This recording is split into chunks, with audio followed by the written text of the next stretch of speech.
जलवायु परिवर्तन सम्मेलन या क्लाइमेट चेंज समिट एक बार फिर से हो रहा है। यह सालाना समिट इस बार मिस्र के शर्म अल शेख में हो रहा है और क्योंकि तमाम मुख्तलिफ सरकारें इसमें हिस्सा लेती हैं, इसे इसलिए कॉन्फ्रेंस ऑफ पार्टीज या कॉप भी कहा जाता है। वैसे जो इसमें पार्टीज यानी भागीदार हैं वो ऑब्जर्वर भी हैं यानी मीडिया के रूप में, और बहुत सारे एनजीओ भी रहते हैं जो इसमें अलग अलग अपने कॉज आगे बढ़ाते हैं। इसमें कई एनजीओ जो हैं, हाँ आपको बता दें कि बिजनेस के रुझान वाले भी होते हैं जो अलग तरीके से सोचते हैं दूसरे एनजीओज के। तो ये जो जमावड़ा है जहां दुनिया के करीब 200 देश इकट्ठा हो रहे हैं, इसका मूल उद्देश्य है कि धरती की तापमान वृद्धि को कैसे रोका जाए। आप सब जानते हैं कि औद्योगिक क्रांति जब से ब्रिटेन में शुरू हुई उसके बाद से लगातार वो पूरी दुनिया के अलग अलग देशों में फैली, और उससे जो बिजली का आविष्कार होने के बाद जो कार्बन उत्सर्जन शुरू हुआ, कोयला जलाना, तेल जलाना और गैस जलाना शुरू किया गया और बिजली से तमाम औद्योगिक क्रांति के काम हुए, तो उससे स्पेस में, अंतरिक्ष में, वातावरण में कार्बन जमा होता गया, ग्रीन हाउस गैसें जमा होती गई और एक स्थिति अब ऐसी आ गई कि धरती की जो तापमान वृद्धि है उसे महसूस किया जा रहा है, उसके विनाशकारी परिणाम दिखाई दे रहे हैं अलग अलग आपदाओं के रूप में। तो ये धरती की तापमान वृद्धि कैसे रोकी जाए, इसे लेकर ही पिछले तकरीबन 30 साल से हर साल दुनिया के तमाम देश जमा होते हैं और ये सवाल भी उठाया जाता है कि क्या इस जमावड़े का और इस जो ये बहस होती है, वार्ता होती है, इसका कोई फायदा होगा भी या नहीं होगा। तो इसी के मद्देनजर एक बार फिर से शर्म अल शेख में तमाम देश इकट्ठा हो रहे हैं और इस बार जो महत्वपूर्ण मुद्दे रहने वाले हैं वो हैं क्लाइमेट फाइनेंस और साथ में लॉस एंड डैमेज और दूसरे मुद्दे जहां मिटिगेशन यानी किस तरह से साफ ऊर्जा जो है बनाने के तरीके ईजाद करने में आगे तरक्की की जाए। तो लड़ाई दो स्तर पर है। लड़ाई दो स्तर पर इस तरह से है कि वो देश जो ग्लोबल नॉर्थ के देश हैं, जो तरक्की कर गए और जो देश आगे बढ़ गए, जिन्होंने कार्बन बजट जिसे कहते हैं, जो अंतरिक्ष में कार्बन फैलाने की एक सीमा है, वो जो कार्बन बजट में अपना हिस्सा कर लिया और अमीर बन गए, अपनी जिंदगियां, अपने यहां गरीबी को मिटा लिया, वो देश एक और हैं। और दूसरी ओर वो देश हैं जो पीछे रह गए, और इनको साफ तौर पर समझा जा सकता है जो यूरोपियन देश हैं, अमेरिका है और रशिया है। ये तमाम वो देश हैं जिन्होंने इस दौड़ में अपनी लीड हासिल कर ली। लेकिन जो अफ्रीकी देश हैं, ज़्यादातर एशियाई देश हैं और ग्लोबल साउथ के देश हैं, वो देश पीछे रह गए। उनके यहाँ अब भी गरीबी है, उनके यहाँ अब भी बहुत सारे नागरिकों को, भारत का ही उदाहरण ले लीजिए, बिजली नहीं मिलती, और वो जो जिसे कहते हैं सस्टेनेबल डेवलपमेंट गोल्स जो बनाए गए 2030 तक, उन लक्ष्यों को हासिल करने में उनको बहुत दिक्कत आ रही है। तो उनका क्या होगा, यही लड़ाई है। जो तो एक और जो पिछड़ गए देश, उनका कहना है कि आपने धरती को इतना गर्म कर दिया, अपने यहां समृद्धि लाए, लेकिन हम लोग पीछे रह गए, तो हमको आप क्लीन एनर्जी की टेक्नोलॉजी दीजिए,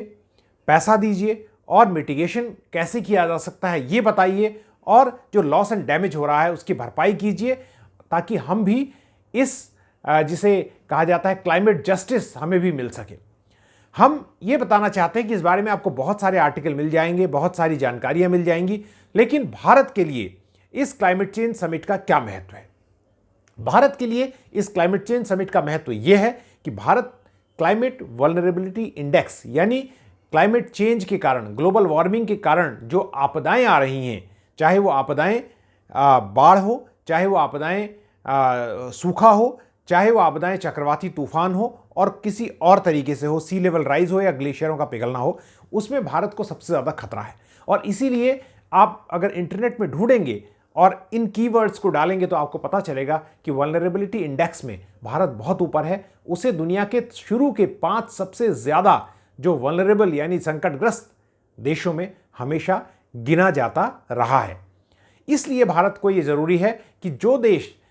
देश इस वक्त 140 करोड़ की आबादी वाला हो और उस देश में लगभग 1/3 आबादी जो है उसके पास बिजली की पर्याप्त सुविधा न हो, भुखमरी हो, और जिसे बहुत आगे बढ़नी हो, जिसकी तरक्की बहुत तेज़ी से हो रही हो, जिस देश में इकोनॉमिक ग्रोथ की रफ्तार अच्छी हो, उसको तो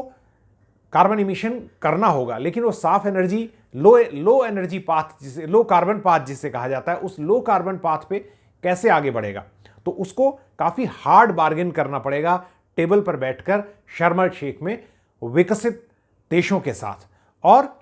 कई मायनों में छोटे गरीब देश, जिसे एलडीसीज नेशन कहा जाता है, लीस्ट डेवलप्ड कंट्रीज जो हैं, वो भारत की ओर भी देखते हैं कि कैसे वो उनकी लड़ाई में उनके साथ उनका नेता भी बनेगा।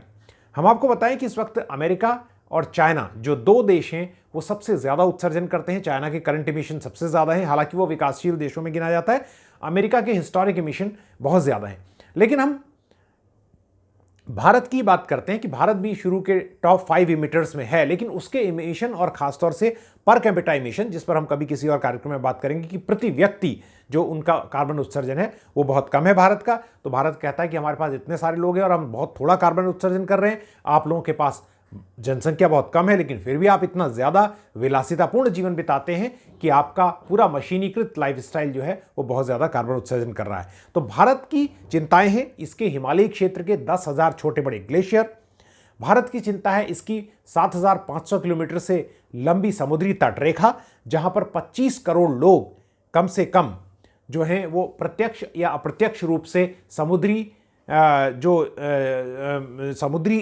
जीवन पर या समुद्र के किनारे होने वाली खेतीबाड़ी और दूसरे कारोबारों पर निर्भर है, या तो जंगल या तो समुद्र से मछली और दूसरे सी फूड कलेक्ट करके बेचते हैं, या फिर वो समुद्री तट पर रहते हैं। तो उनके लिए तटों पर खतरा है, उनके लिए ग्लेशियर पिघल रहे हैं, तो हिमालयी नदियों में उफान आने के बाद पहाड़ी क्षेत्रों में खतरा है। और साथ ही क्या हो रहा है कि सूखे पड़ रहे हैं, चक्रवाती तूफानों की बंगाल की खाड़ी के बाद अब अरब सागर में भी उनकी तीव्रता और उनकी संख्या, उनकी फ्रीक्वेंसी बढ़ रही है। तो इन सब को लेकर भारत को बड़ी चिंता है, क्योंकि उसकी जो जीडीपी है उसका अभी हमने एक रिपोर्ट देखी कि 5.4% तो केवल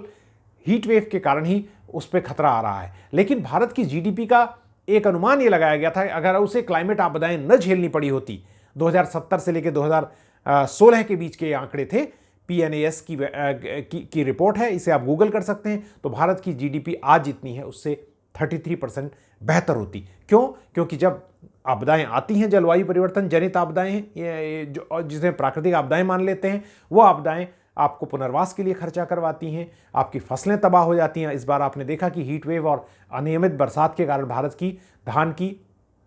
दोनों ही फसलें बर्बाद हो गई, गेहूं की फसलें बर्बाद हुई, भारत की सोयाबीन की फसल बर्बाद हुई। तो ये खाद्य संकट भी पैदा हो रहा है। तो भारत के लिए ज़रूरी है कि वो हर मोर्चे पर अपने पक्ष में इस लड़ाई को लड़े, देश के भीतर क्लाइमेट चेंज से लड़ने की पूरी कोशिश करे, साफ ऊर्जा और एडेप्टेशन यहाँ पर एक बड़ी चीज़ है कि कैसे एडेप्टेशन करे। यानी अगर एक फसल नहीं हो रही है तो कैसे वैज्ञानिक वहाँ पर जलवायु परिवर्तन ग्रस्त इलाकों में, जहाँ पर समुद्र का पानी आने से अगर सलाइन वाटर, जैसे सुंदरवन में है, सलाइन वाटर ने अगर ज़मीन खराब कर दी है खारे पानी ने, तो वहाँ पर कैसे ऐसी प्रजाति उगाएं फसलों की जो खारे पानी में भी उग सके और अच्छी उग सके, जिससे बाजार में बेचा जा सके। तो इस तरह की लड़ाई भारत के लिए बहुत बड़ी है और इसलिए आपको ज़रूरी है कि आप इस वार्ता पर नज़र रखें, इससे जुड़ी हुई खबरें पढ़ें। मेरे इस YouTube channel Eco and Energy Talk पर आए, लोगों को के साथ इस वीडियो को बांटें, और एक वेबसाइट जिनके लिए मैं काम करता हूं, कार्बन कॉपी, उस वेबसाइट पर काफ़ी सारी आपको पढ़ने को चीज़ें मिलेंगी। हम लगातार उस वेबसाइट पर डाल रहे हैं, उसको भी फॉलो करें। कार्बन कॉपी हिंदी और कार्बन कॉपी इंग्लिश दोनों वेबसाइट्स हैं वहाँ पर, और बने रहिए हमारे साथ। सुनने के लिए शुक्रिया।